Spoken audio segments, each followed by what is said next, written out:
Yo, what's going on, everyone? Today is, what's the day? January the 9th, 2022. It's your boy Chris, and this is the ChrisBeCappinn NBA show, live on Twitter, live on YouTube. I got a different setup on YouTube right now because I am having some technical difficulties with my laptop, but it's all good, man. We here to get some cash and cash some NBA tickets, so I'm live on YouTube using my iPad instead of my MacBook, but like I said, it's all good, man. Let's get to some cash today. Let me know what you guys are liking in the chat. Hit the like button for me if you guys can as well. To the new viewers, subscribe to the YouTube channel if you guys haven't already. I'm doing these videos Monday through Friday. Sometimes I do them on the weekend as well. Did take the weekend off. Just kind of spending it with the family, kind of relaxing, chilling. Which betting wise, it was good. I just didn't do any shows. I probably should have tweeted out some stuff, but pretty good weekend overall. Don't really want to get into it too much because I didn't help anybody else make any money, but it was a pretty good weekend. Pretty good weekend. Hope you guys cash as well. I know the weekend can be a little janky at times, but I do feel like just overall in the NBA right now, we are finding some trends, and we are figuring out what we need to about these teams and about these players and the positions that they're in based on injuries, based on travel, based on a lot of different factors, and being able to capitalize, monetarily capitalize in these spots. So hopefully we can keep that going today, and cash some tickets. So we have a 5 game slate today, which is always one of my most favorite you know type of slates. I don't like laying having to cap too many games. I feel like it's easy to start overlooking things when it's a whole lot of games. So only 5 games today. I think it's 5 games, 6 games today. I'm gonna break these games down, give you guys what I'm looking at, and then of course there's always gonna be, opportunity for everybody else to share their plays as well. Probably be a quicker show today because I don't have a lot of plays that I like. I think it's going to be some good games on today, but not a lot of plays that I'm willing to put, my hard-earned money on. Maybe a few dollars, but not anything big. So I've been literally, going through and evaluating my looks, not playing a lot, but going with the things that I'm most confident in, and it's been successful. It's been pretty profitable. So hopefully that's what we can do today. Like I said, hit the like button for me if you guys just joined. Retweet the show if you guys wouldn't mind. And I see everybody on YouTube as well. What up, Mitch? Malik, Euphoria, my guy Courtney, JR Sports. Appreciate you guys as well. So let's get into it for today. So first game up, we only got one game that started at 7:10 Eastern time, and that game is the New Orleans Pelicans and the Washington Wizards. Let me see if I have my other phone down here. So we got a spread that opened in favor of the Wizards laying 2 points, and now it's down to 1.5. This is a difficult game to cap, right? So you look at this New Orleans Pelicans team, and I'm not going to talk too much about it. I'm gonna just try to explain to you guys why I think it's pretty difficult to pick a side in this one. So the Washington Wizards are back home off a 7 day road trip, right? Seven day road trip overall. This team was on the road. They only 7-9-1 ATS at home, 6-4 straight up. Their last 10 and 7-3 against the spread, but they've been catching some weaker opponents if you go in and look at who they've been playing against. You get smacked up in OKC after having 2 days rest. You lose to Milwaukee when they have Giannis, but you beat Milwaukee without Giannis. So that doesn't seem, like you get a lot of kudos for that one. You beat Orlando right after the scuffle. So, Orlando was extremely shorthanded in that spot. Same thing with Phoenix. No Devin Booker, second night of a back-to-back after they had lost to the Memphis Grizzlies. And then you beat Phoenix. The Phoenix one is a pretty big win because that's when Embiid was there. They caught Phoenix in a sleepy spot and were able to take care of them. And Sacramento was the game that they had won before they had came home on their road trip. So overall, I would say that this team they're doing a little bit better. Bradley Beal continues to be out, but this Pelicans team is also one of the better teams in the NBA, specifically at home. We know that they're all on the road for this game. Coming off 2 losses, they lost to Brooklyn at home on Friday. Then they went to Dallas on Saturday, second night of a back-to-back, and got smacked up in that spot, 127 to 117. So, 2 straight losses, 2 straight non-covers. I think that Coach Willie Green expects more out of his team. They do get CJ McCollum back. He was not present for the last game. I just don't like the travel spot. Even with CJ being back, I don't think that these role players for the Pelicans are as proven. I always talk about role players playing better at home. The Pelicans have a bunch of role players, right? Guys like Najee Marshall and Trey Murphy and Jackson Hayes and Jose Alvarado. And, the list kind of goes on and on all the way to Larry Nance Jr. These guys don't play as good on the road. I do think that it's a super motivational spot because, they are such a bad team on the road. So what I got in my notes is the only way I will be able to play this game, and I'm not playing this game, I'm not official, but I think the Wizards to win the game is I think it's fair, right? Money line minus the 1.5 is the way I would look. Not necessarily for first quarter, first half. I think the Pelicans can come out with something early, but I would look for the Wizards to win this game. I think it's a winnable game for both teams. Pelicans shorthanded, still without Brandon Ingram and Zion Williamson. 3-game road losing streak. They've also lost 6 of their last 7 on the road. This team gets really, really they do a really, really good job at home. They don't do as well on the road. They're only 1-6 against the spread in their last 7 road games. 3rd game in 4 nights, 4th game in 6 nights, 5th game in 8 nights for this Pelican team. The Wizards, on the other hand, they're 5-1-1 ATS last 7 home games following a road trip of 7 days or more.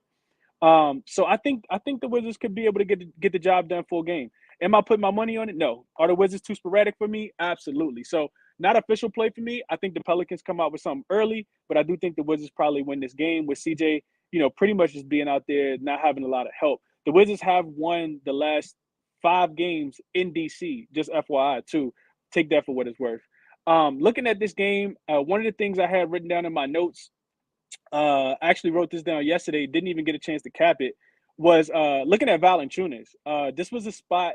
We always attack the Wizards when we always look for big men to attack the Wizards. They typically do pretty good against guards specifically, but the Wizards have no one that should be able to keep Jonas Valanciunas out of the paint. They will have to go with a bigger lineup today. I can see him starting Daniel Gafford in this spot, along with Porzingis at the 5. And looking at Valanciunas, I'm pretty sure. Let's see if we. So Valanciunas double right now is minus 115. I think that's in play, right? Wizards struggle versus big men. They're allowing the most points to centers over the last 7 games, second most on the season. So Valanciunas, just as soon as I said that, it went down from 115 to minus 130. I think Valanciunas double is in play. I was also looking at something earlier. Let's see if I can find it real quick. I think I still got it pulled up. Let's see. Valanciunas has so Valanciunas, looking at Valanciunas specifically with Zion Williamson not in the game, right? So without Zion Williamson in the game, Valanciunas has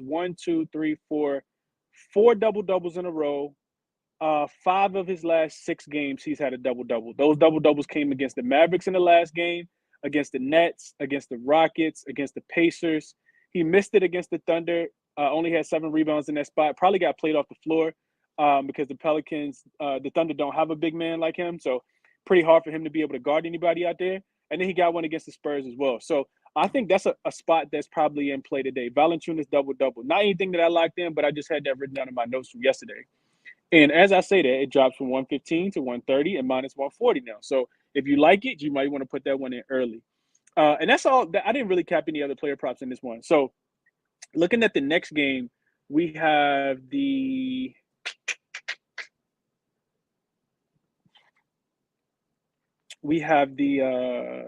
shout out to my guy Mitch. RC is on it as well. The over in that game. So the total is 228.5. Lot of supporting data that supports the over. I think one of the things I looked at was the Wizards coming off 2 previous away games in their first game back home.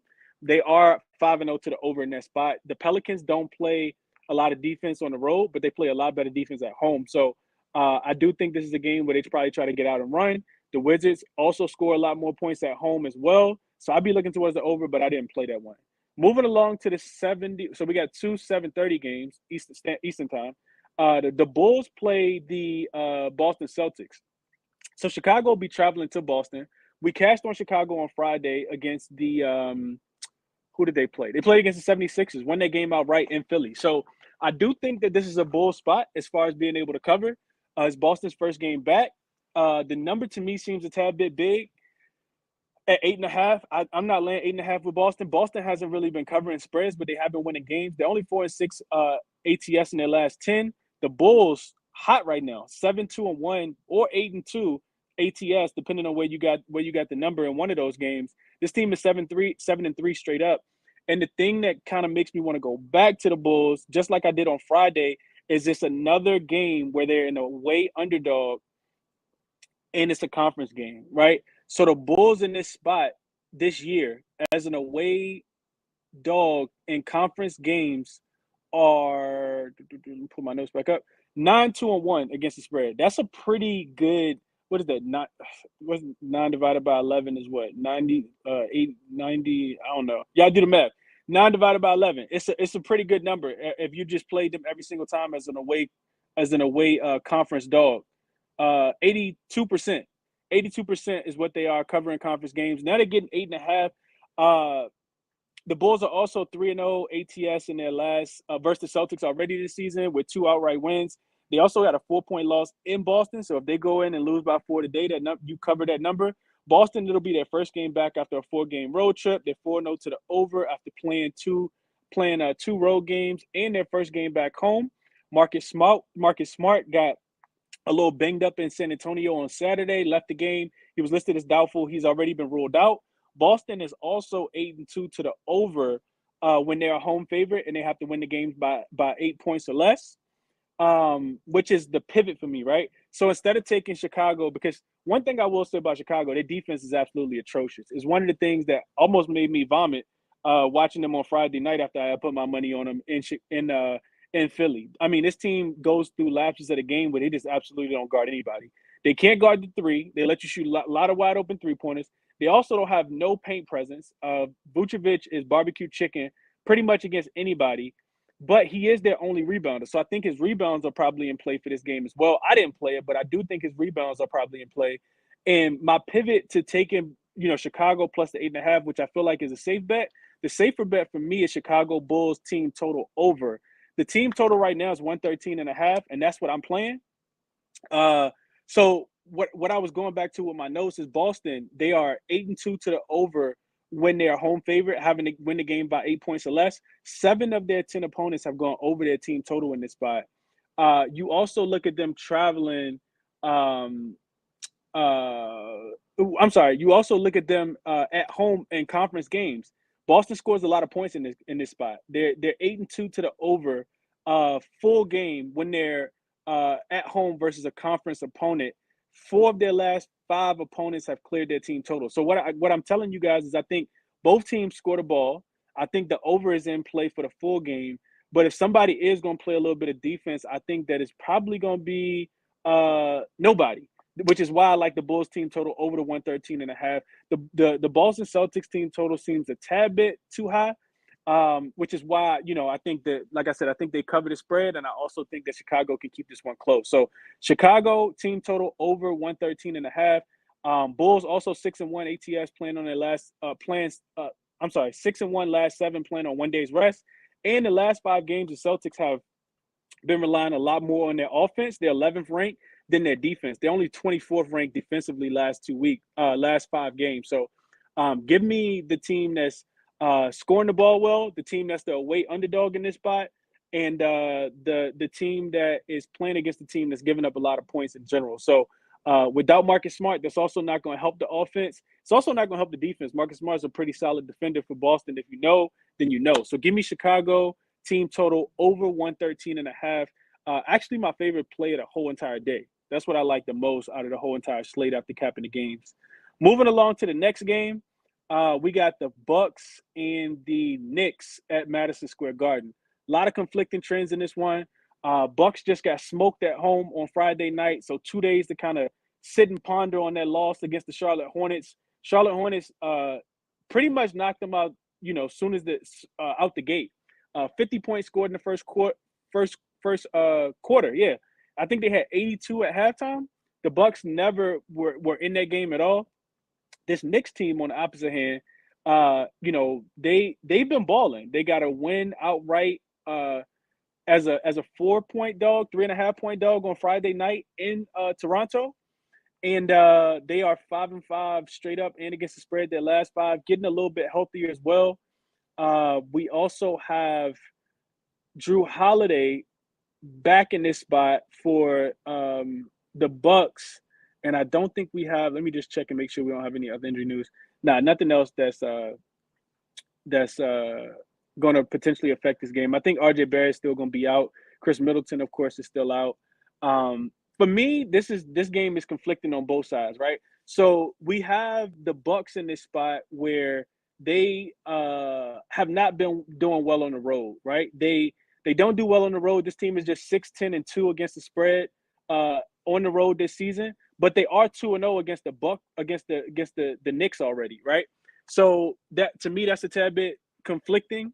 The Knicks are also the best quarter as far as the best team as far as first quarter, first half, pretty much in the NBA. This team typically comes out hot, and then the second half is they average, I think, 6 or 7 points fewer than they do in the first half, no matter if they're at home or on the road. So little conflicting because the Bucks should come out with something early, I think, and that's the way you would want to play it. But I can't back the Bucks right now just because their defense has been so bad. So I'm not official on anything in this game.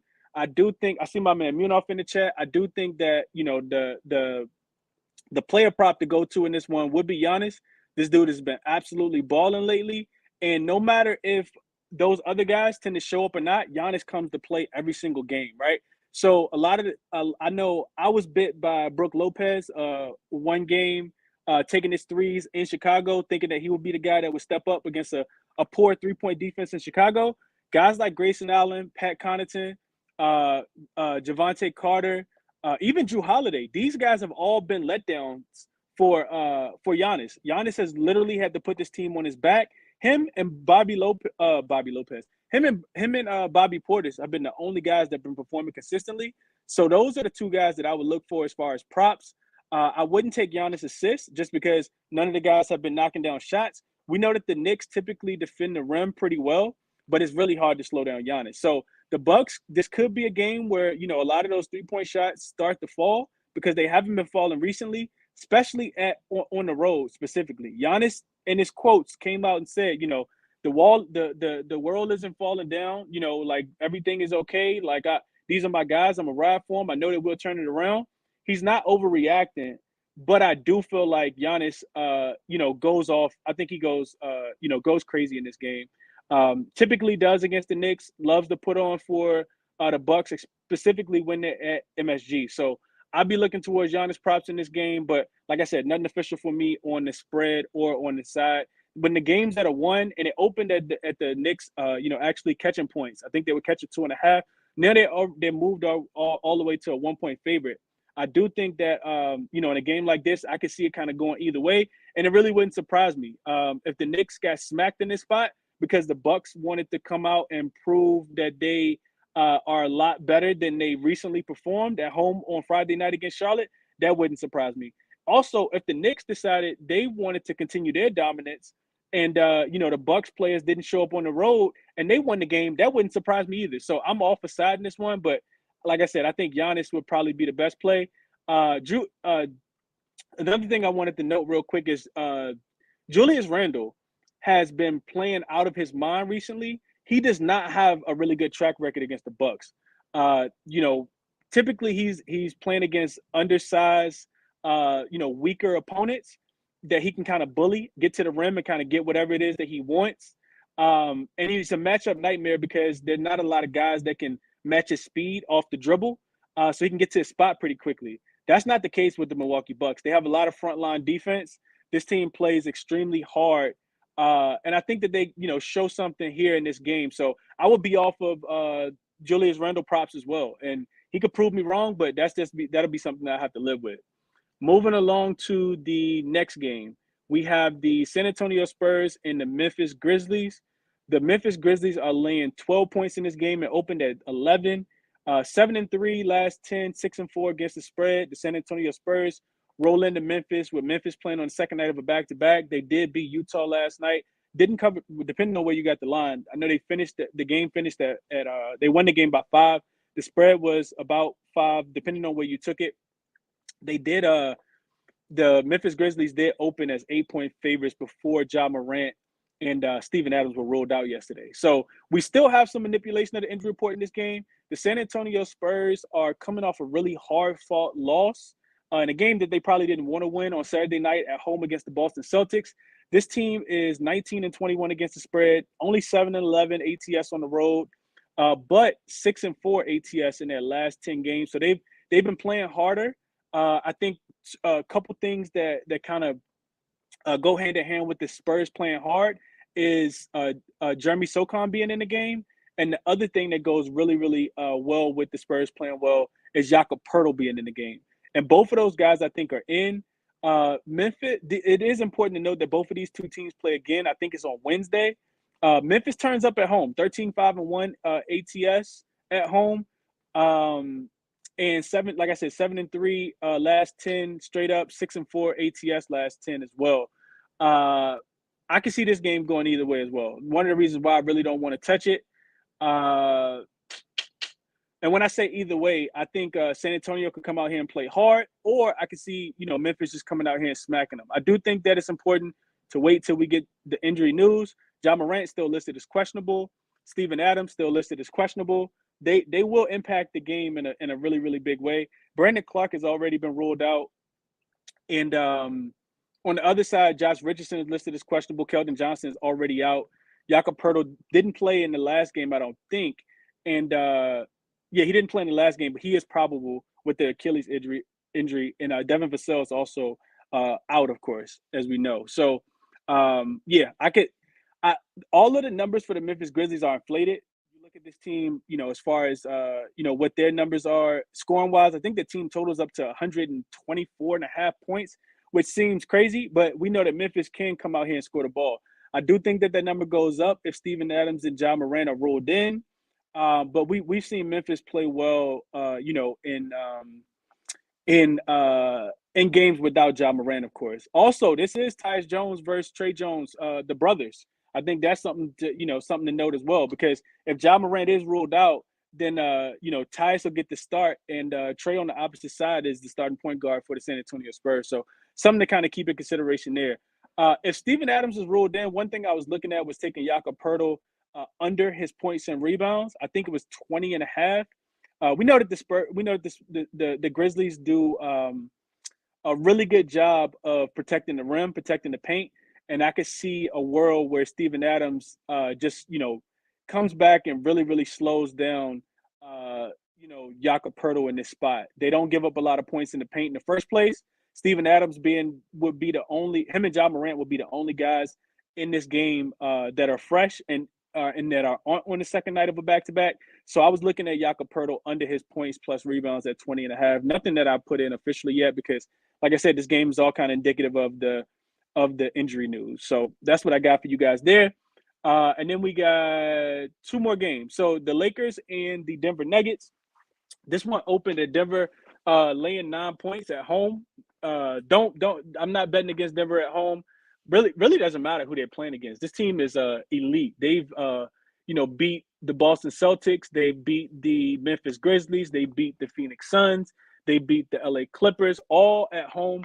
I think this is the third game of like a 7 or 8 game homestand for them. So not a spot I'm really looking to fade them in ever. And I'm definitely not doing it with LeBron James being ruled out now. So line this one opened at 9. Really, really strong number on the Denver Nuggets. Being that the Lakers have won 5 games in a row, I think that's pretty indicative of the books telling you that if you want Denver, you're going to have to take them to win the game by 9.5, even though the Lakers haven't, won a game, haven't lost a game in the new year. This team is 4-0 straight up and against the spread in their last 4 games. I think it might be 5-0 straight up in their last 4 or 5 games. But without LeBron James, I think it could be a tad bit of a letdown spot as far as Denver being able to cover this spread that is 13. We saw the Lakers beat the Miami Heat straight up. I think they were catching 9.5 points. Of course, that game was at home. All I'm saying is that Denver doesn't always play well when they're playing. They can play down the competition, right? The Lakers don't look as appetizing when you don't have LeBron James out there. when you have LeBron out there, you have a lot more motivation for the game. And we know that players can let down in spots like this. So the spread has moved all the way to 13. To me, that's a tad bit scary. Even though Denver if they come out here and want to play extremely hard, they could absolutely bury this Laker team, especially with their defense. Their defense has been extremely underrated at home, but they've been, shutting teams down, being able to score. They're fully healthy, more rested than the Lakers, who just, played an extremely hard, tough game in Sacramento on the second night of a back-to-back after beating the Atlanta Hawks the night before. So, was that the Atlanta Hawks? Yeah, it was the Atlanta Hawks. So yeah, it's a difficult game, man. I think Thomas Bryant, I know a lot of people have been cashing on his double-double, his rebounds. I think they're absolutely in play for a game like today. Not to say that he's going to be able to guard Jokic, but he should still be able to stay in the game, get the minutes. Russell Westbrook should go absolutely, crazy in this game. This team, the Denver Nuggets, do have really good defenders as well, though. This team has, Bruce Brown, who I'm not saying he's an elite defender, but dude can play defense a lot better than Jamal Murray. And they have KCP out there as well. Like I said, for me, it's more so a motivational spot. I do think that, some of these guys on the Denver Nuggets won't necessarily need to hit their numbers. So it could be intriguing to take a under for, one of these guys on their player prop. I'm not 100% sure who it is. And I feel like, based on, I got the line as soon as LeBron was ruled out. I jumped in on the 9.5 before it moved all the way up to 13. But it's like I said, to me, it's not a lot from my perspective that I would want to look at in this game, other than, like I said, Thomas Bryant.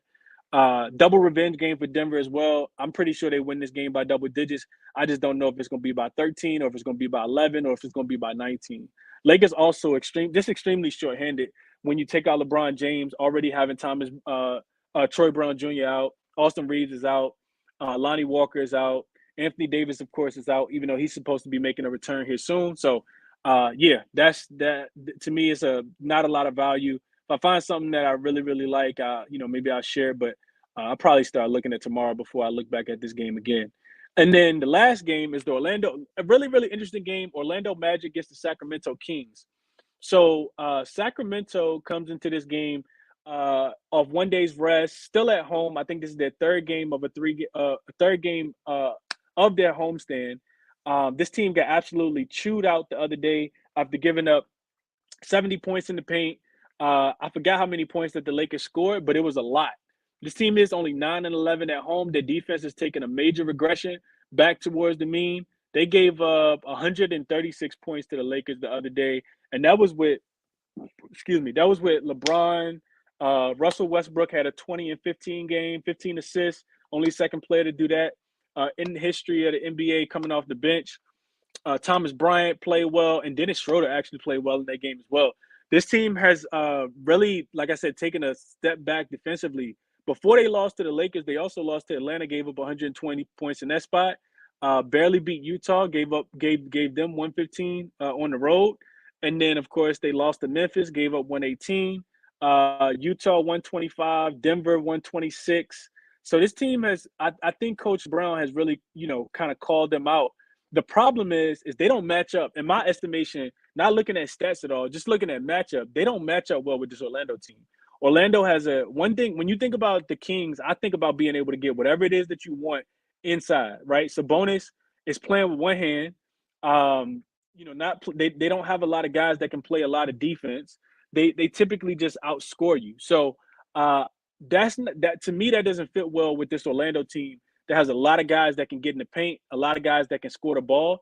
Guys like Paolo Banchero. I know Bol is out due to health and safety protocol, but Wendell Carter Jr., I think he's absolutely in play for another double-double. He had one against Golden State. I think Markelle Fultz and Cole Anthony. I think for me, Orlando has a lot that is indicative of them being able to kind of keep this game close. So I don't have a play on the game, but I'm not laying 6.5. I know the spread had opened at 6 in favor of Sacramento. It's up to 6.5. I'm not laying 6.5 for Sacramento. It wouldn't surprise me if they got it done, but it also wouldn't surprise me if Orlando kept this one close. And if that's the case, then that's when I typically stay off. So no play for me on this game. If I had to play anything, we know that Orlando typically gives it up to guards. So I would look for De'Aaron Fox to kind of build off the performance that he had the other day. I think he scored 17 points in the fourth quarter of that game against the Lakers, hit the potential game tying shot, but then, gave up the foul to Dennis Schroeder, and Dennis Schroeder ended up hitting the layups hitting the free throws that ultimately won the game for the Lakers. So I guess if I had to go back to anything, it would be going back to a guy like De'Aaron Fox in a game like this where they've actually been challenged, coming off 2 straight home losses. If you guys have watched, I don't know how many people watching these games. If you guys have watched Sacramento recently, this team their fan base looks like a college fan base. They are in there, they're loud, they want to light the beam and all that good stuff. So I do think that they come out, they play hard for their coach who called them out, like I said, on the defensive end. They also probably just want to get that losing taste out your mouth. So yeah, I would be looking towards playing Sacramento on the full game, but like I said, I can't get there. Orlando wouldn't surprise me if Orlando kept this game close and lost by 2 or 3 points. The other thing I was looking at that made it difficult to cap is Orlando. When I was looking at Orlando in non-conference games when they're on the road, they don't play bad in this spot. The problem is they haven't played a lot of good teams. They got a win against the Houston Rockets, a win against the shorthanded Golden State Warriors who didn't have Klay Thompson. They have a win against forgot who else it was, but they just don't have a lot of convincing wins. Put it like that. Sacramento can turn up at home, and if Orlando is not playing the type of defense that they should to keep themselves in this game, the Sacramento can't run away with it. I said a lot to say that I'm not playing this game, but yeah, that's the way I would kind of look in this one. And that's all I got, man. Like I said, the strongest play for me today is the Chicago Bulls team total over 113.5. Followed by Giannis over his 43.5 points plus rebounds. I take that up to 44.5. I think that he gets to that number as well.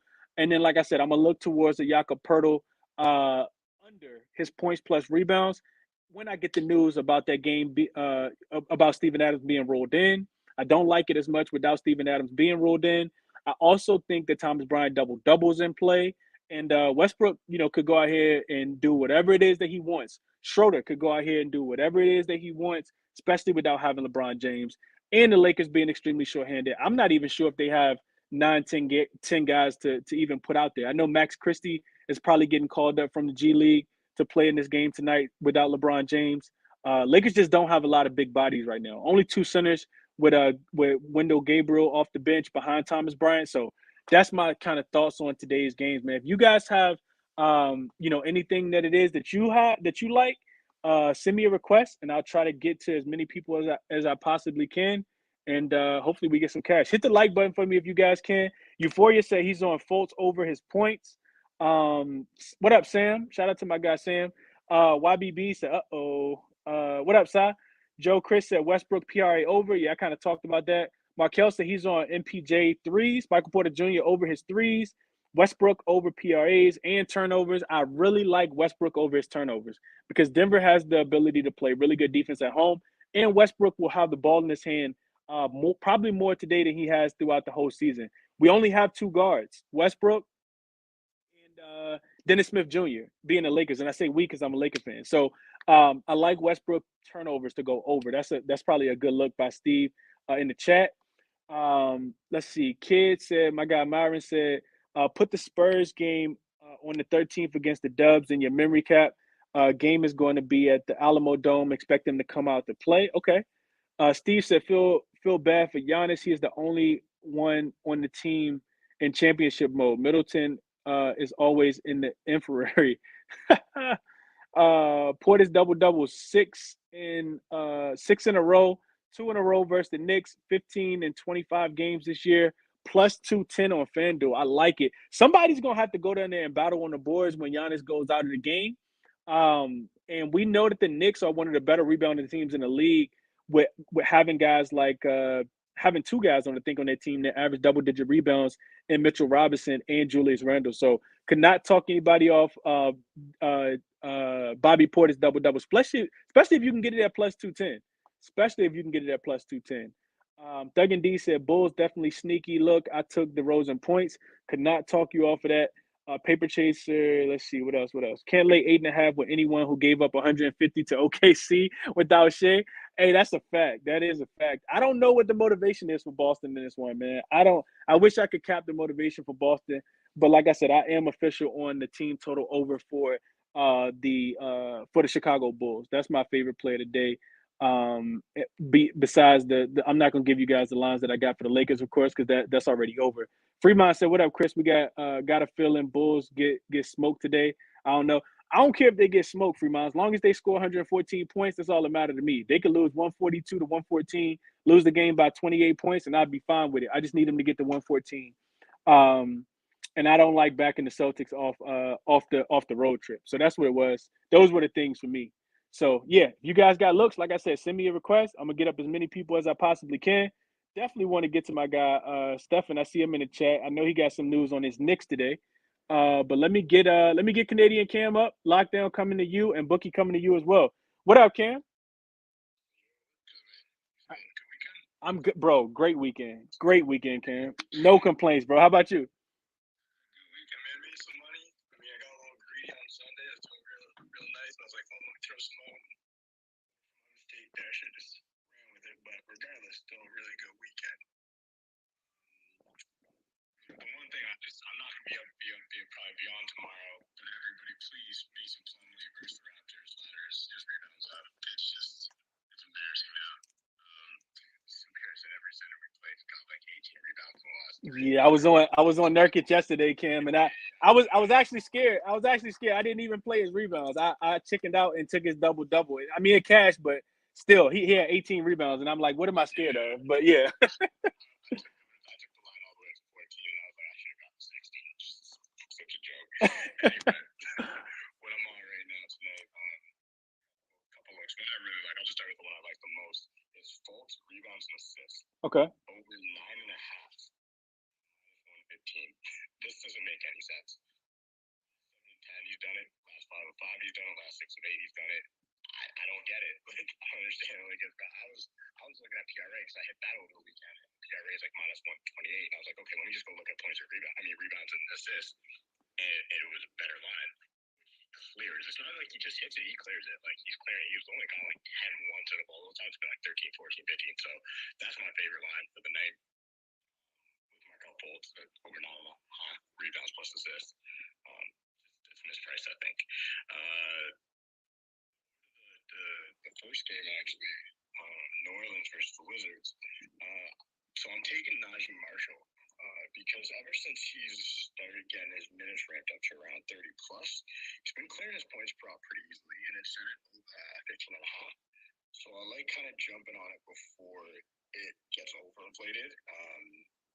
And right now, 15.5, he's clearing it pretty easily at -102. And I also took his threes at 1.5.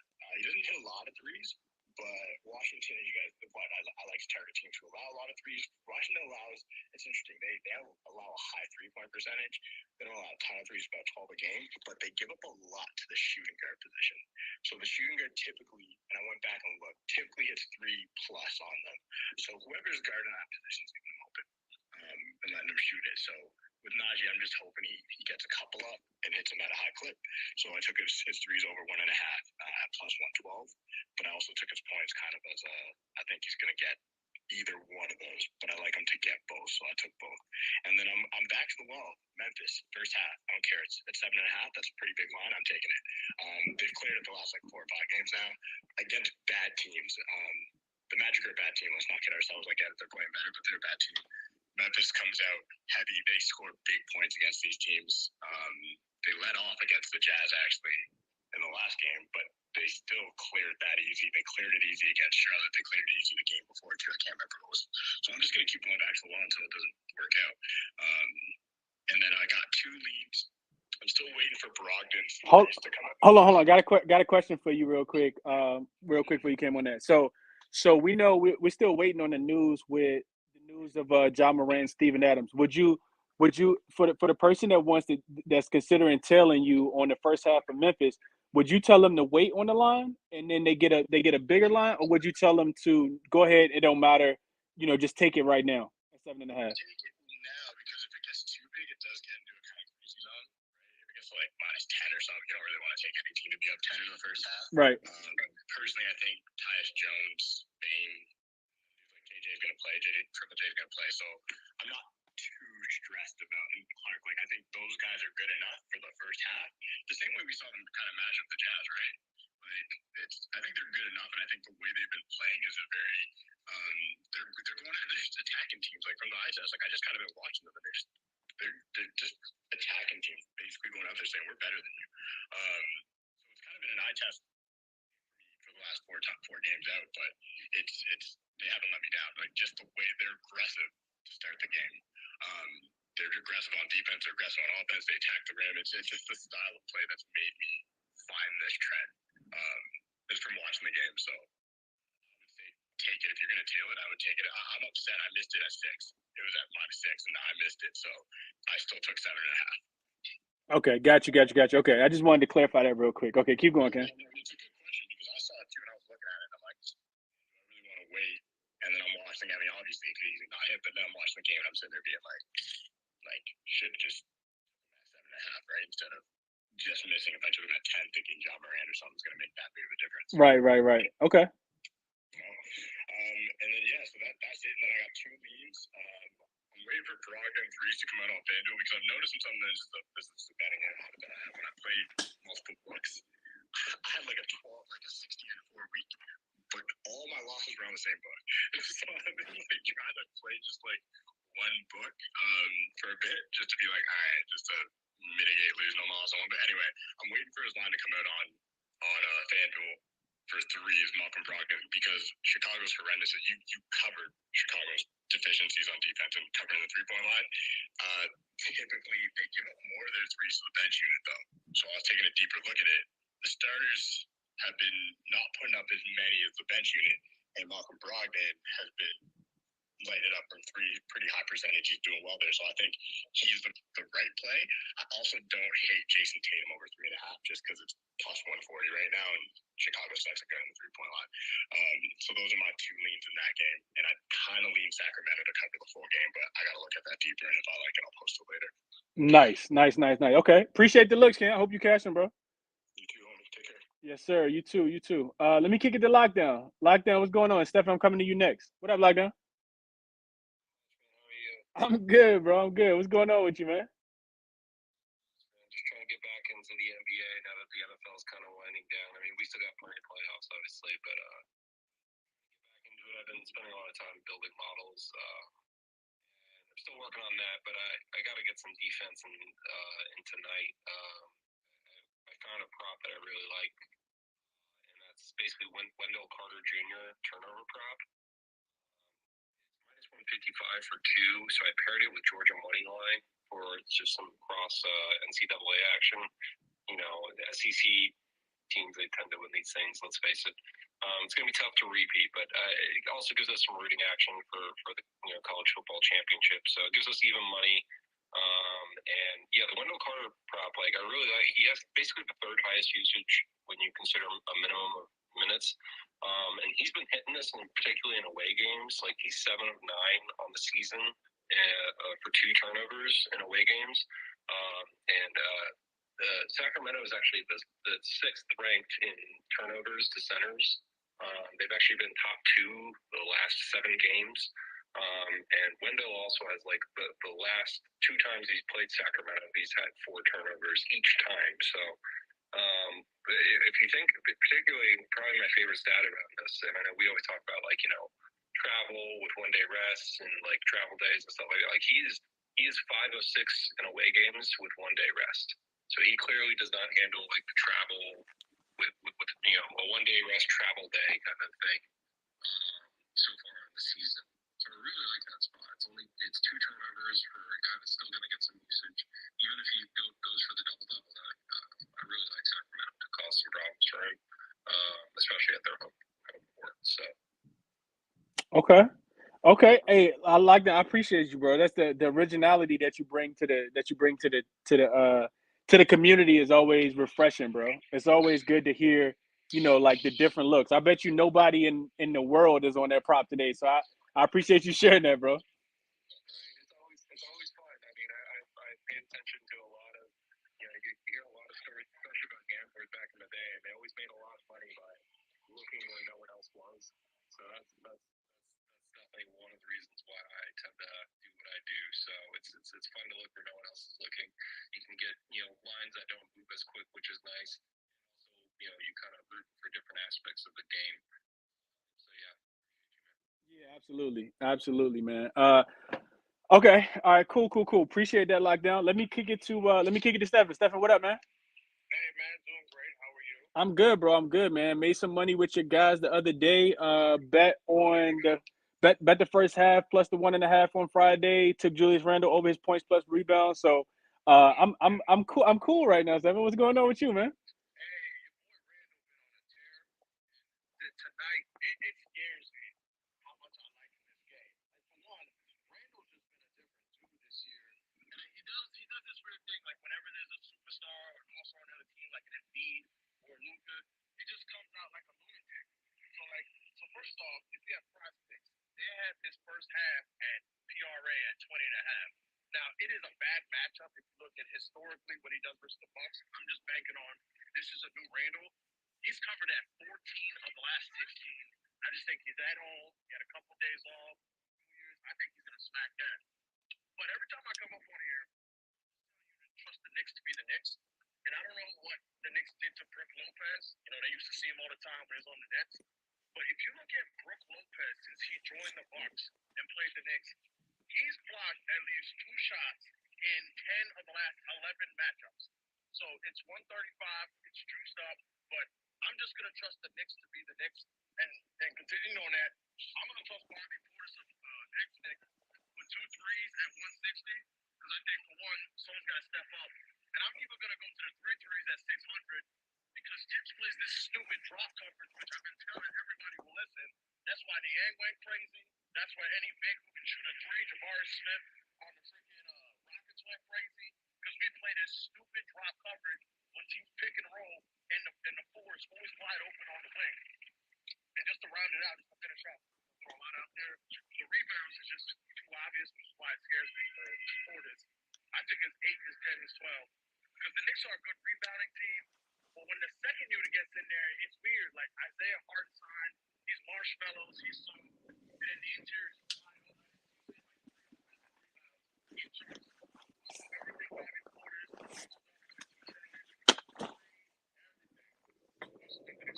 But that's something I got for tonight's game. Okay, hey, Stephen. Who wins the game tonight? What you say? I think the Knicks are gonna win. Okay.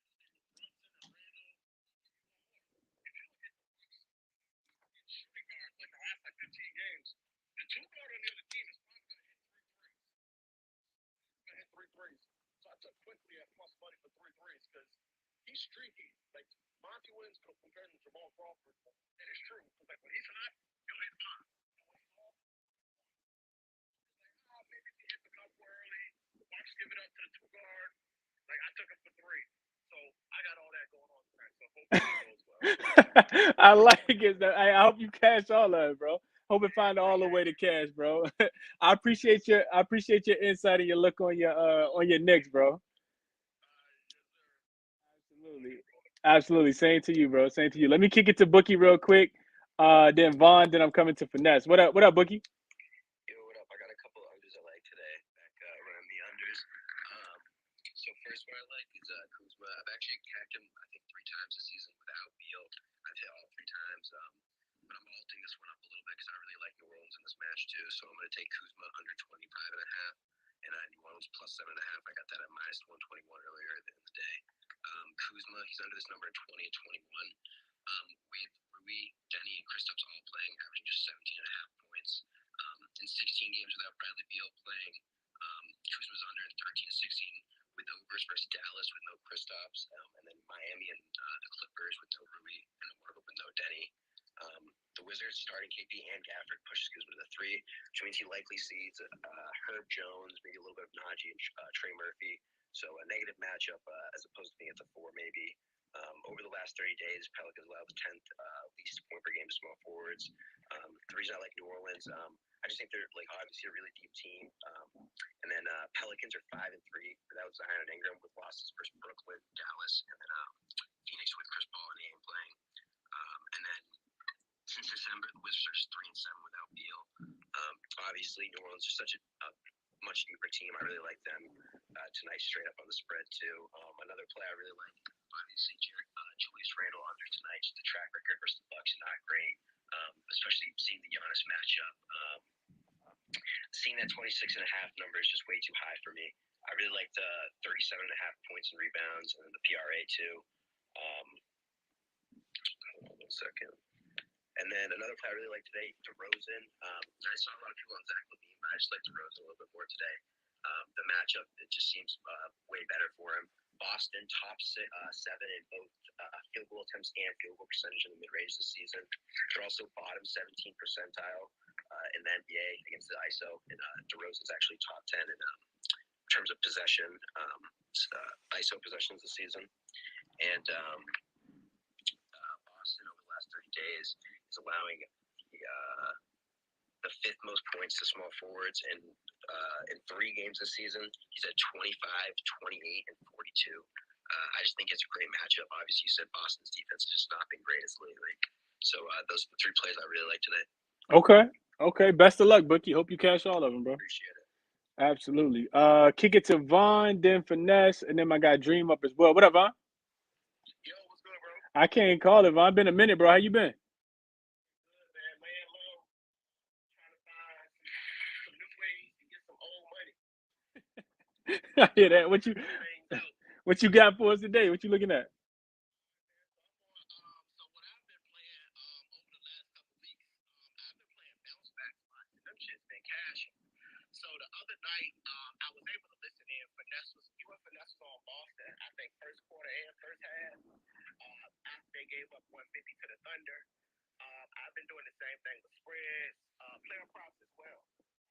When Chicago played Cleveland and Donovan Mitchell and DeRozan, the first game, both players went under their point prop.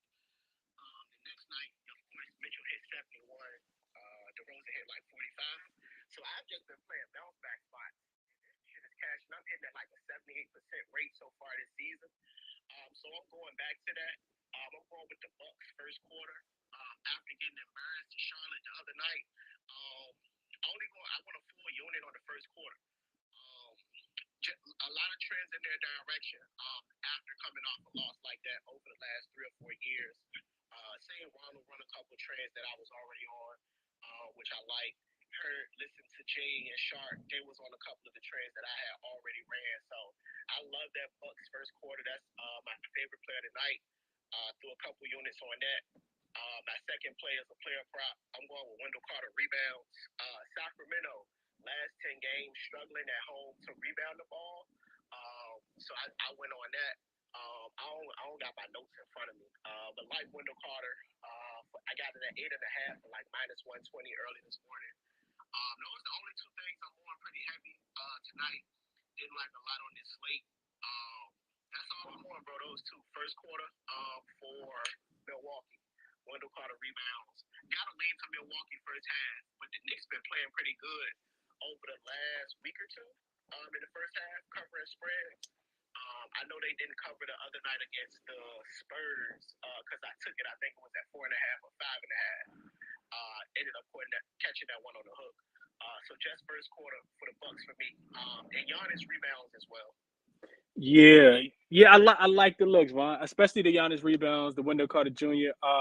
One thing I think I always fail to mention this because it'd be so much in my brain, and I try to keep the show structured.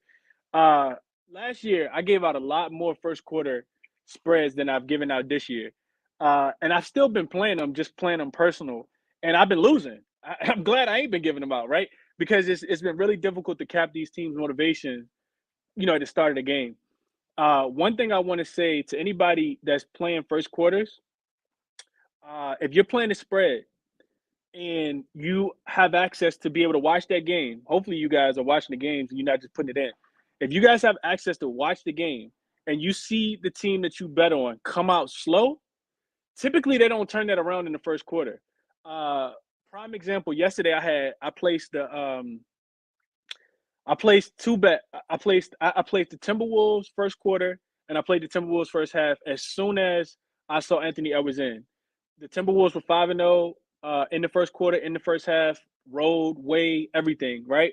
After they had the team meeting after they had the loss to the Pistons, they had the team meeting. They were undefeated in the new year. So, Rockets struggle at home, yada, yada, yada, blase, blase, blase. So to me, it was supposed to be an easy bet. First quarter was -1, minus 0.5. First half was -1.5. This team came out and absolutely got thrashed in the first quarter and the first half. So what I did immediately when I saw that they didn't come with the energy and effort that I thought they were going to have, I think what I did was I immediately hedged my bet. So if you guys don't know how to hedge your bets, find that same line that you bet on the first team and bet it on the second team, and that way you'll get your money back, right? So I hope that makes sense. I had it minus 0.5 in the first half. As soon as I saw the live line at minus 0.5 for the Houston Rockets, I hedged it, got my money back. Didn't make any money, but I didn't lose my bet because I got my money back. So I wanted to kind of share that information with you guys. Hopefully that's helpful for you guys, especially people that's playing first quarter, because one of the reasons why I've kind of stopped doing that, like I said, is because it's really hard to cap the motivation. The Timberwolves still ended up winning the game, but it wasn't until the second half that they started to come out and play with some defensive energy and effort. They were down by as many as, I think, 14, 16 points in the first half yesterday. Back to you real quick, Vaughn, then come to my guy, Finesse. So just real quick on what Chris just said. I'm sorry, it wasn't the first quarter spread. It's the first quarter money line because I got it at the Bucks was minus. I'm sorry, they was at minus 0.5 for minus 110. So I took the first quarter money line, which you only need the Bucks to be winning. So the reason I played it that way, somebody asked Chris a couple of weeks ago, maybe this was like a week or so before Christmas. Somebody was like, how your first quarter spreads been playing and how your first half spreads been playing.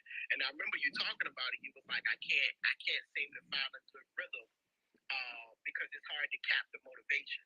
So one thing I did with like this last week, not being on spaces, not so much listening to other people, was I went back and looked at my bets so far from this entire year, and a lot of these spreads I was following a lot of trends, but what I looked at is a lot more of these motivation spots was hitting as opposed to actual trends. So that's what I've been cashing on.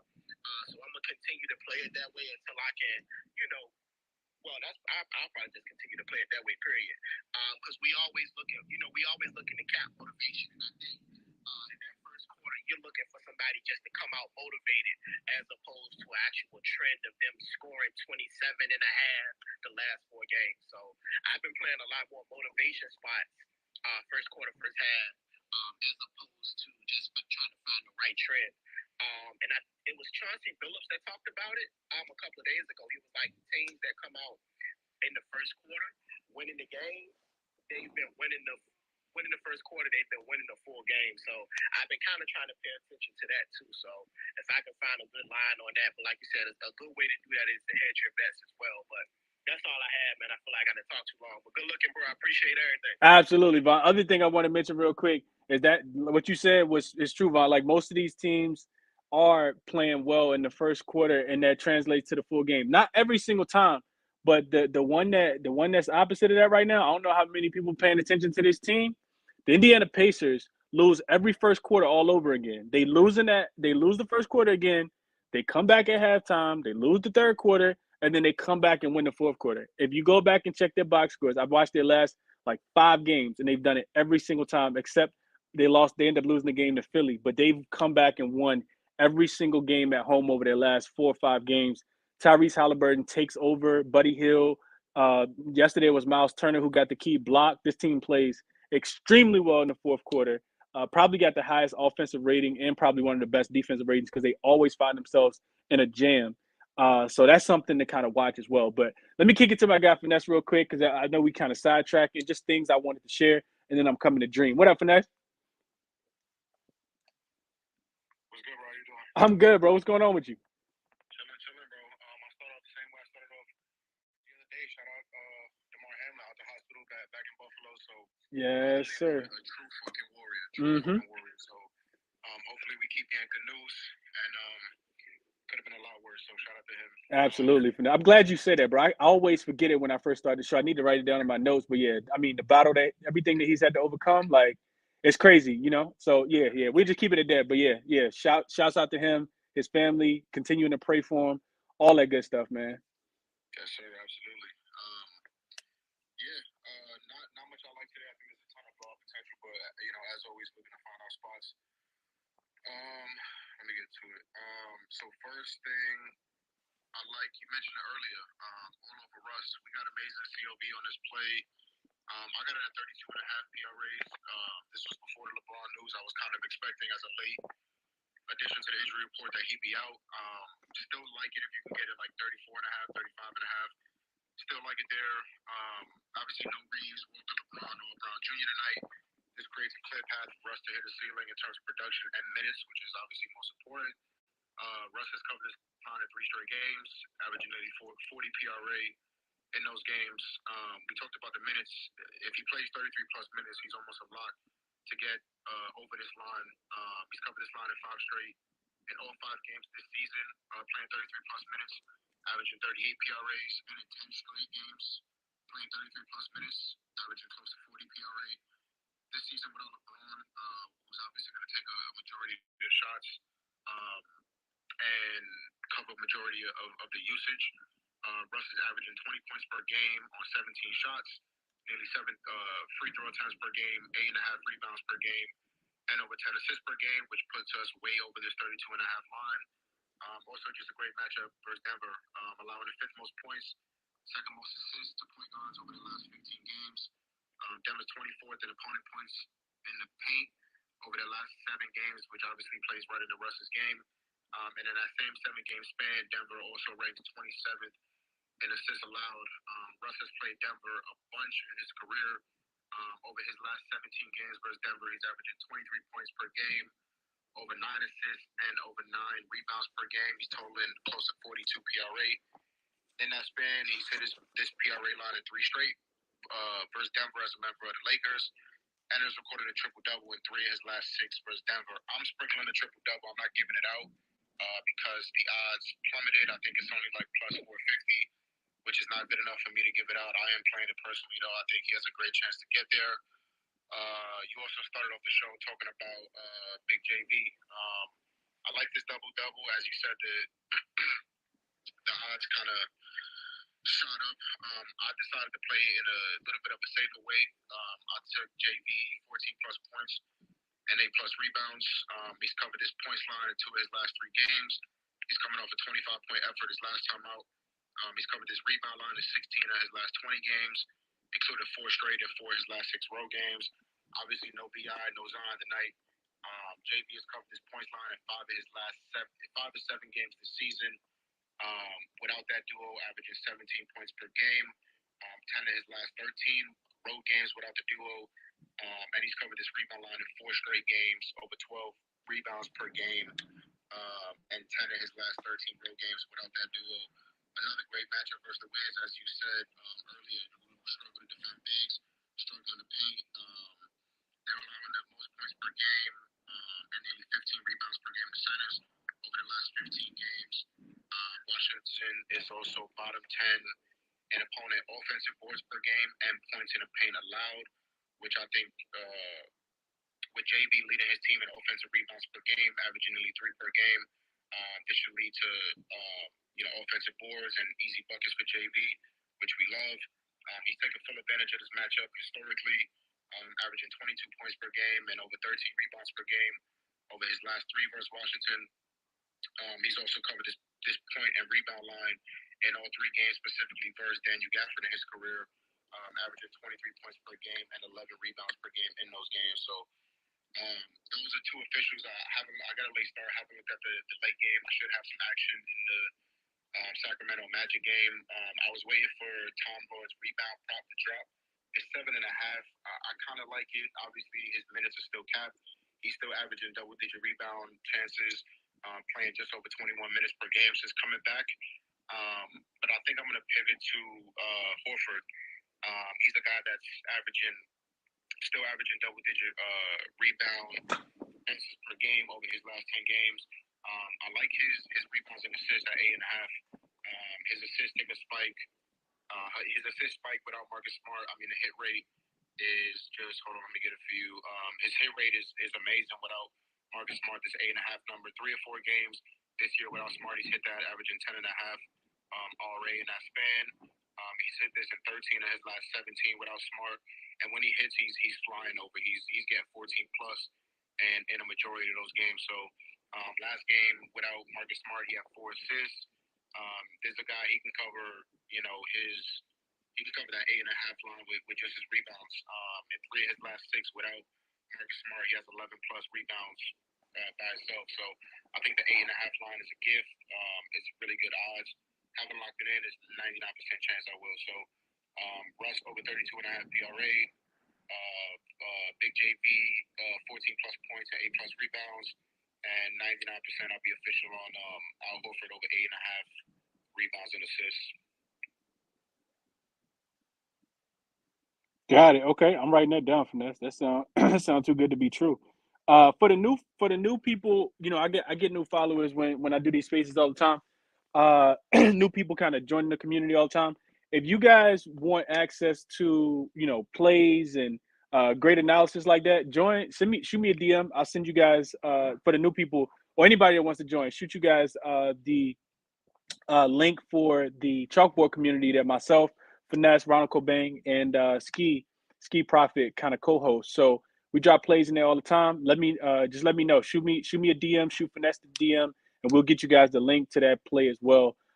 Probably have a write up for a Chicago Bulls play outside of doing the spaces that I do all the time for you guys as well. Absolutely free. So feel free to kind of pop in and let me know if you guys want that link.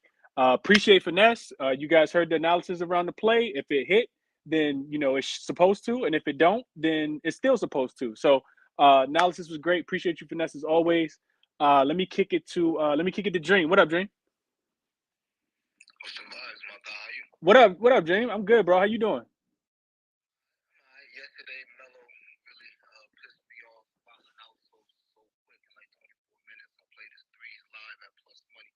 Bro, I thought we was gonna get overtime, Dream. I turned the game off when he got his 5th foul. That's my guy. So I'll keep rocking. But aside from that, man, life is good. Good. What you want today? What you got for us?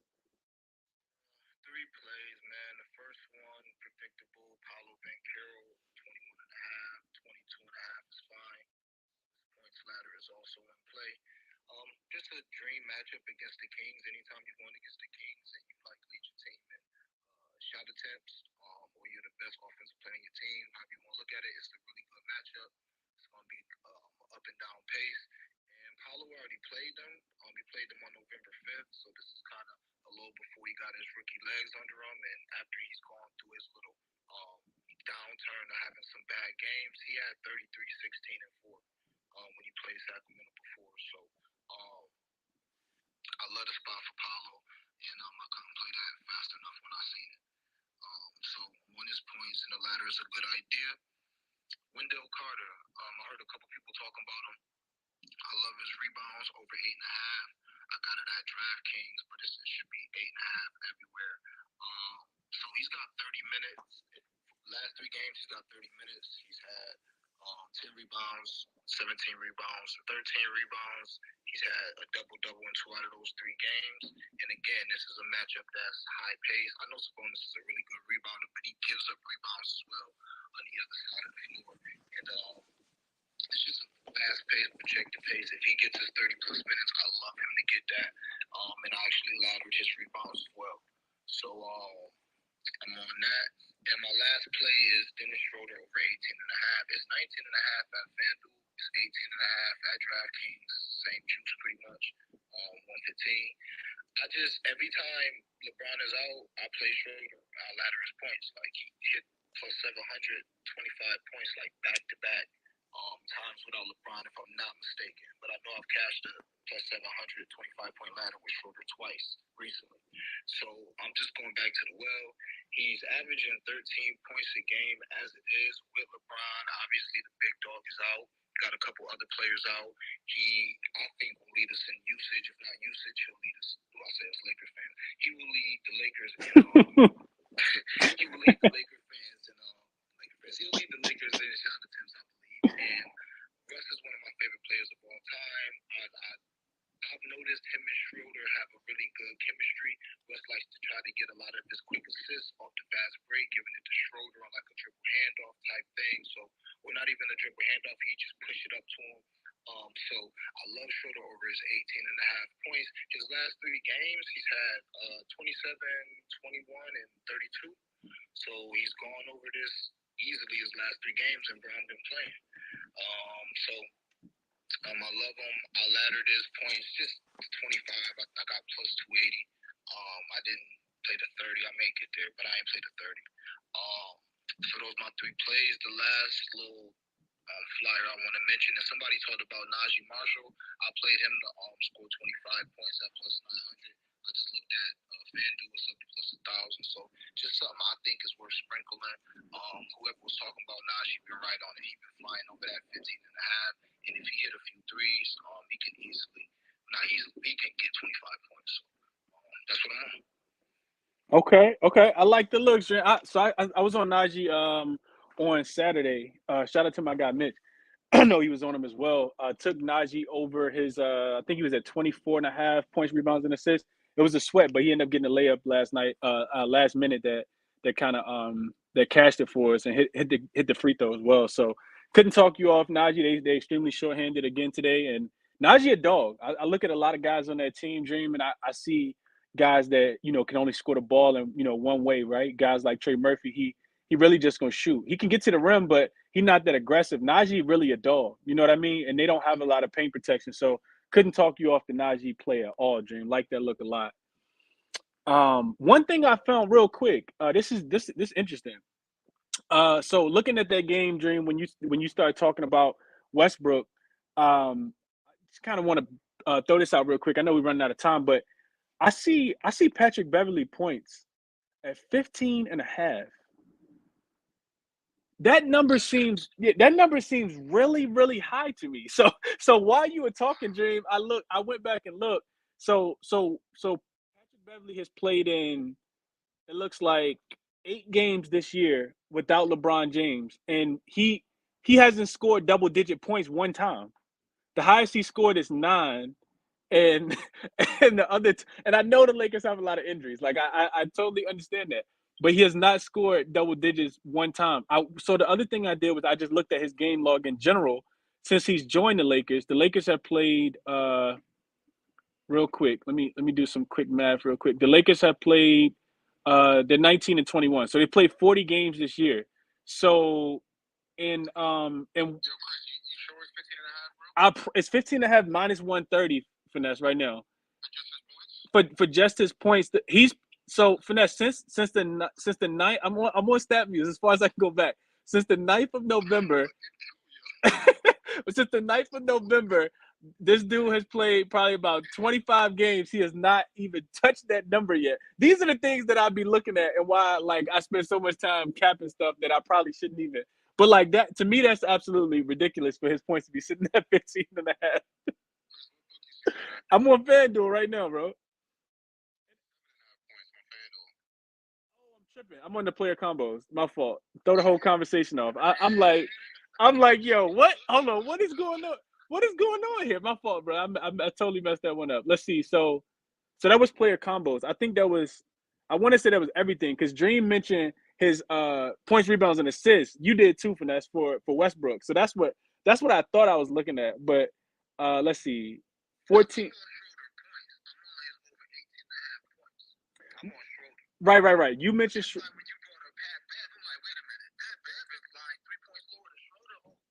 Yeah, I'm tripping. I definitely tricked that. Yeah, I'm like, hold on here. I'm about to smash it and tell all y'all to smash it too.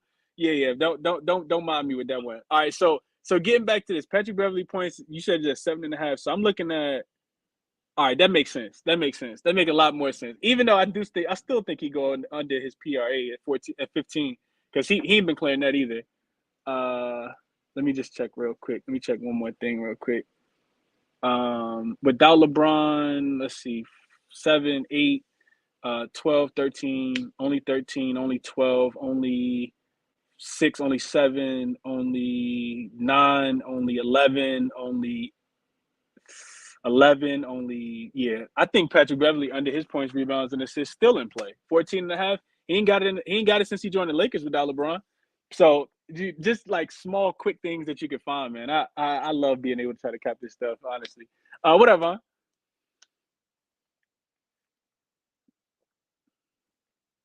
I don't know if you can hear me, Vaughn. What up?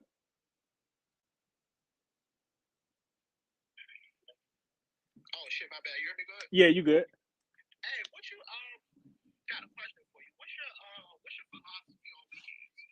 I'm asking because it seems like Ja and Luka don't play weekends. They Monday through Friday players only. I don't know. Weekends been killing me like the last shit all season for real. So, are you doing something different on weekends? Is trends different? I know the dogs cover on Sundays, but I guess this will be for you or for Ness. Is there anything y'all doing different on weekends? Because it seems like shit, all the super crazy shit happen on weekends. So, No stars, they prop shit like that. so I kick it to finesse, but real quick, Vaughn, what I want to say is to me this what seems to be the trend, Vaughn, and what I'm finding is that the guys that don't play on the weekend are the guys that played on Friday night, right? So it's almost like you go out, then you call in to work, right? Like regular person go out on Friday, then they call in to work on Saturday. That's what it seemed like to me, right? So CJ McCollum plays at home against the Brooklyn Nets on Friday, and Luka and the boys are waiting for him on Saturday, second night of a back-to-back, third game in 4 nights. So CJ sits. That didn't really surprise me much. You know what I mean? Because this is also a fourth game in 6 nights and a fifth game in 8 nights for the Pelicans as well tonight.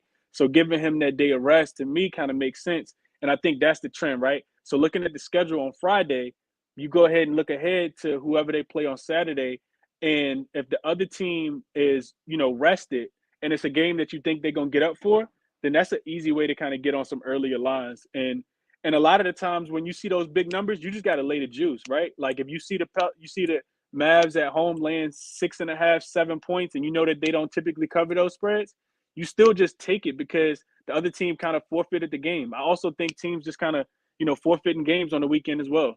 And if they don't have a lot of solid guys to come in and fill that void for the superstar player that's out, then you just kind of take it, and you kind of live with the results. Also, just looking at player props, Vaughn. I think I've been more so looking at player props on the weekends. Trying to find the value with these superstar guys being out. Like Montrez yesterday. Montrez 20 points was plus 650 yesterday. No Joel Embiid, no PJ Tucker. Somebody got to score. It's really just him and Paul Reed. So, just trying to find angles like that have been successful for me. Most recently. Finesse, you want to chime in on that? Yeah, I mean, I'm not as astute, you feel me, as y'all would be to that, but I think we just gotta remember we're dealing with human beings. I mean, I think there's a lot of things that go into that first game back home. The parent-teacher conference effect, stuff like that. Especially after a long road trip, what city they play in. If this is Atlanta, Miami, Orlando, New York. These guys human beings. These guys, got acid shaking in their face the night before and stuff like that. So I just think, just the human effect. Yeah, weekends. I mean, if you at work on a weekend, I think you're a little bit tight about it. Maybe a little bit less effort. I mean, I think there's spots either way. To attack. I try to keep it light on weekends, especially Sundays. That's from last year where we would just kind of get rocked on Sundays and injury pool manipulation. So I think it's just like any other day. Nowadays, it's every day we worry about injuries and late ads and coaches straight line on faces. So I just think they gonna make it as tough on us as possible to win money. And so I just think we got to put in due diligence and try to find an edge. Yeah, absolutely, Finesse. Because I actually do really well on weekends. Who is that, Ken? I do well on weekends. Oh, okay. I got a different. And what I do on weekends is like twofold. So I stay off stars typically, but I stick to trends. So for instance, I'll use the Raptors one because it's the easiest one for me. It's my team, but we're terrible against centers for rebounds. It doesn't matter who that center is. If it's Adams, I don't care if it's Nurkic, I don't care who the center is. Mason Paul, it doesn't matter because that's the one thing that kind of holds true versus trying to find the star lines. Typically what I do is I'll search worst against the rebound, like worst against 3 points. I always look for those, and I go to the bottom 5 teams. I see if they're playing. Look at the players that are in those positions. I look at the defense that player plays. So I look at the defense rank for that player depending on what I'm doing. So if it's points, I look at the defense rank. If it's rebounds, I look at the rank. And then I'm playing. If it make sense against the trend. I don't care who the player is, which I find a lot of people get stuck looking for their star players. They look for the best players, this, and whatever. Because now you're just like, oh, Jason Tatum go over. Not like you're always looking at those players. I just go for the trends, and that typically is what helps me on weekends because trends kind of stay most of the time, regardless if it's a week or a weekend. That's just how I look at it. Okay, now I appreciate that too, Cam. Everybody got, do a little something different. So I definitely appreciate that as well. Hey, real quick in the comment section, shout out to Lou. He said he came over from the spaces to comment that Najee Marshall is from the DMV, which I did not know. So he loves his points ladder. Pretty sure he's gonna have a lot of people at the game today. Similar to Shaden Sharp yesterday, first game back in Canada against the Raptors, even though he didn't play a lot of minutes against Chauncey. But yeah, Najee Marshall. If you guys were kind of hesitant on him, I think that's a little added motivation. Everybody want to play well in front of their, in front of their family, in front of their, it could be the team that they rooted for, growing up. So, yeah, want to make sure I mention that real quick. Shout out to Amar. I see what you said in the chat as well, bro. He said that's what he was trying to say as well. So, appreciate that for sure. Najee, you look like a DMV. You look like a PG County boy. My mom from up there. Okay. Okay. I think that's good, man. It's 5 games. I gave an hour and 25 minutes. That's a long time for 5 games. So I'm gonna jump off here. Best of luck to you guys tonight. Official for me. I'm gonna go official with the Giannis rebounds plus points as well. 43.5, 44.5. I think they're both in play. Super motivated spot for him. Coming off the horrific loss, even if the other guys don't play well. I think he does. So like the spot for him. But favorite play today, the Bulls team total over the 113.5. Absolutely love that spot a lot. And then I think we got some great insight from the guys as well, man. I think I'm gonna look a little more at Najee Marshall now that I know that, especially without Brandon Ingram, no Zion Williamson as well. The Wizards don't play great defense. Bobby Portis props are absolutely in play. And I definitely want to do some work and try to get a play in on those late games as well. I'm not sure if it's going to be, a guy like Westbrook PRA over. I like Schroeder as well. I think he's due for some regression. He's been absolutely on fire. I think shooting close to 70% since the new year started, which is absolutely insane. But somebody got to score the ball for the Lakers. If not, they're gonna lose by 100. So I like Schroeder tonight. I like Westbrook as well. And I think I may get there with Wendell Carter Jr. Probably his rebounds. I like Wendell Carter Jr. a lot in this spot. Dude rebounds the ball. Just actually like he's like a magnet. And I like that he doesn't have to split the minutes with Bol tonight as well. So really great looks. I think it's a really great show overall. I appreciate everybody who chimed in. Like I said, if you guys are new and want the chalkboard link, shoot me a DM. I'll make sure I send it to you guys. And this week, I'm going to get back into doing the morning shows, try to get some early value, especially on the games that we don't have any manipulation of the injury report in. So best of luck to everybody in the show like I always do. None of this is financial consultation. I just spend pretty much hours of my day, capping these games, trying to find straight plays that I like, and sharing the information with you guys, all free of charge. Best of luck to you guys. Bet with your head, not over it. Until we meet again, I'm out.